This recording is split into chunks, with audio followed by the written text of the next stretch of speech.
आजकल मेरे से कुछ लोग पूछते हैं डीएसपी साहब की बड़े हो के क्या बने, मैंने कहा झाड़े लगाने लग जाओ, बढ़िया काम चलेगा। चल रहा है आजकल बड़ा ढोंग है, यानी इतना ढोंग, इतना पाखंड भी चल गया कि अब उन लोगों से क्या प्रेरणा मिलती है, ढोंग ही तो मिल रहा है। लेकिन आजकल बड़ा ढोंग चल गया, गांव के अंदर पाखंडियों ने पाखंड फैलाना शुरू कर दिया है। एक इधर अभी मोखरा गांव में हम लोगों ने एक बहुत बड़ा अभियान चला करके उसको ढोंग को ध्वस्त करने का काम किया। वहाँ एक ऐसी कुरीति, एक ऐसी शिक्षा ने जन्म ले लिया। प्रिय बंधुओं, प्रिय विद्यार्थियों, शिक्षक महोदय और मेरी बहन शिक्षिकाएं यहाँ पर बैठी हैं, बताना चाहूँगा, एक महिला जो कुछ नहीं जानती, अनपढ़ है बिल्कुल, उसको करना ही कुछ नहीं, 2 4 5 बच्चे पैदा करो और बच्चे पैदा करने के बाद में एक भगवा चोला पहन लो, चोला पहन करके एक मोर का हाथ में पूंछ उठा लो, मोर का पांख उठा लो, करना ही कुछ नहीं है, योग्यता की आवश्यकता ही नहीं है। कौन माथा मारेगा, कौन पढ़ेगा? और वो कहीं पर बैठ जाते हैं, पूरे गांव का सत्यानाश करने का ये लोग काम करते हैं। कितने प्रकार के ऐसे बेवड़े और कितने प्रकार के ऐसे नशेड़ी लोग हैं जो भगवा वस्त्र पहन करके भी गांव के अंदर, गांव की प्रतिष्ठित पीठों के ऊपर बैठ जाते हैं। वो अनपढ़ गंवार उन गांवों को सत्यानाश की ओर, मैं समझता हूँ जिस प्रकार से प्राचीन जो हमारी इमारतें हैं उनकी नींव जब कमज़ोर हो जाती है वो भर भरा करके गिरती है, ठीक वही काम इस सल्तनत के अंदर मुगलों ने जो किया वो आज हमारे लोग कर रहे हैं। जीवन को भरभरा करके गिरने जैसा कार्य कर रहे हैं ये पाखंडी लोग, जिनको आप लोग साधु समझ करके बैठे हैं। ये सब के सब गृहस्थी, इधर आप रामपाल को देखिए, गृहस्थी था, लेकिन आप लोगों ने, आपके परिवारों ने उनको साधु समझ लिया। कभी भी नशाखोरी के खिलाफ इसने काम नहीं किया। आप रासाराम को देखिए, आप ये निर्मल बाबा का पाखंड तो आप बिल्कुल सामने देख सकते हैं। टीवी पर आता है, स्क्रीन पर आकर के बोलता है बाबा जी कृपा चाहिए। अरे बोला गोलगप्पा खाया था? बोला खाया था। कौन सा खाया? बोला जी लाल चटनी वाला। बोला कल से नीली हरी चटनी वाला खाना, कृपा आएगी, कर लो। क्या कोई चटनी खाने से ईश्वर का भी संपर्क है क्या? तो इस प्रकार के ढोंग को स्वीकार करने वाले लोग पढ़े लिखे तो हो सकते हैं, शिक्षित नहीं है। जो इस ढोंग को टीवी पर स्वीकार कर रहे हैं, लाखों करोड़ों की संख्या में लोग नतमस्तक होकर के शीश झुका करके इन पाखंडियों के सामने इस देश को नशाखोरी की गर्त में और अंधविश्वास की गर्त में धकेलने का काम कर दिया। तो मेरी बहनों, आप सभी से मैं झोली करके इस बात के लिए अपील कर रहा हूँ कि मेरी झोली में इस बात के लिए जो मैं आया हूँ कि एक दीक्षा, एक भिक्षा, आज मैं पहली बार शायद भिक्षा मांग रहा हूँ। भिक्षा लेना मेरा फ़र्ज़ भी है, क्योंकि एक सन्यासी भिक्षा ले सकता है। तो आज मैं मेरे इन विद्यार्थियों से भिक्षा मांग रहा हूँ, इस बात की भिक्षा दे दो कि आपके घर परिवारों में जो माँ बाप कोई दारू छोड़ना चाहे, कोई बीड़ी छोड़ना चाहे, उनकी दारू और बीड़ी मेरी झोली में डाल दो, ताकि हम उसको ज़मीन में कई फीट नीचे गाड़ दें गला करके। ये एक बहुत बड़ी बीमारी, महामारी। और बीड़ी कोई, मैंने एक बार पहले भी उस विद्यालय में इन बहनों को तो बताया था, ये भाई बच गए थे। ये बीड़ी पीने वाले बड़े ढोंग करते हैं।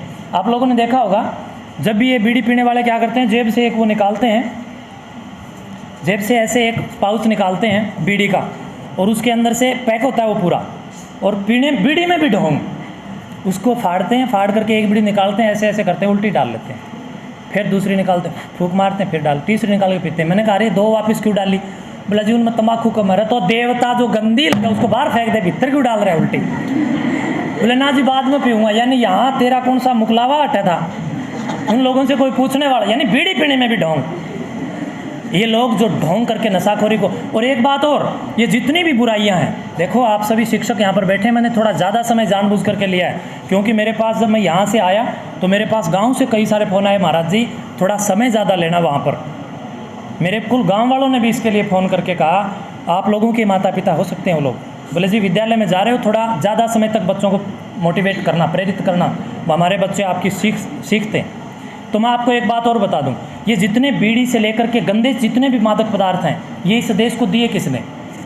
हुक्का मुगलों की गुलामी का प्रतीक है। हुक्का मुगलों ने दिया ना, मुगलों के जन्म से पहले हुक्के का जन्म ही नहीं था, मुगलों के आने से पहले भारत में हुक्का था ही नहीं। और ये भाईचारे का प्रतीक बता करके घर घर के सामने, और आजकल तो हुक्का बार खोल दिया है शहरों के अंदर। सिगरेट हमें किसने दी? अंग्रेज़ों ने। बीड़ी किसने दी? अंग्रेज़ों ने। तंबाकू तो इधर काबुल और कंधार देशों की तरफ की एक जड़ी बूटी थी, इसको बड़ी संख्या में ला करके उसके बीज को यहाँ पर पखार दिया गया, बिखेर दिया गया।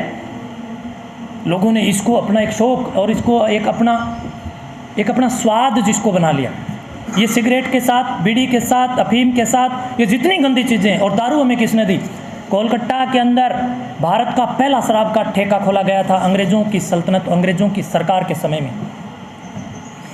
आप लोग RTI लगाएं और भारत सरकार से इसके लिए आप प्रश्न करें कि भारत में पहला शराब का ठेका कहाँ खुला था, तो आपको जवाब मिलेगा कोलकाता के अंदर अंग्रेजी सरकार ने वहाँ पर एक शराब का ठेका खोला। और जिस व्यक्ति ने शराब का ठेका खोला, वो व्यक्ति जब जा कर के वहाँ ब्रिटिश के अंदर, वहाँ की असेंबली के अंदर खड़ा होता है, अरे बच्चों ज़रा सुनिए, वहाँ जिन लोगों ने हमारे देश को गुलाम बना करके रखा था, उनकी असेंबली में जा करके वहाँ की असेंबली उसको वहाँ बुलाती है और बुलाने के बाद उसको सम्मानित करने का काम करती है।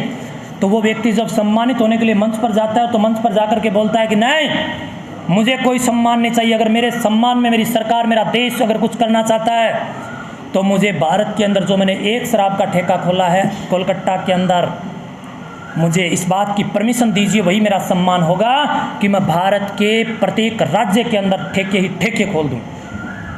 तो वहाँ की सरकार ने उसको दारू के ठेके और इन शराबियों की संख्या बढ़ाने के लिए परमिशन दे दी, और भारत के देश के अंदर भ्रमण करते हुए मेकाले पद्धति का भी इस जॉर्ज पंचम और ये मेकाले, ये ऐसे गंदे लोग इस देश के अंदर आए जिन्होंने इस देश को बर्बाद करने का काम किया, हमारी शिक्षा और संस्कारों में आग लगाने का काम किया। प्रिय बंधुओं, सारे काम सरकार नहीं करती, बल्कि जो काम सरकार से नहीं होते वो काम संस्कार करते हैं। तो इसलिए संस्कारों से दूर मत भागिए। इन गंदे लोगों को, ये जो गंदे लोग जो भारत में आए, इन गंदे लोगों को गंदी चीज़ें छोड़ करके उनके मुंह पर इस बात का तमाचा आप लोग लगाइए कि हमने तुम्हारे द्वारा फैलाई गई बुराइयों को छोड़ दिया और छुड़वा दिया गया है। जब हम लोग शराब खरीदेंगे नहीं, हम लोग बीड़ी खरीदेंगे नहीं, हम लोग स्मोक खरीदेंगे नहीं, तो इनको बेचने वाले अपने आप परास्त हो जाएंगे। तो बहुत बहुत धन्यवाद, आप लोगों ने मुझे सुना, आप लोगों ने समय दिया, आप लोगों का मैं धन्यवाद करता हूँ।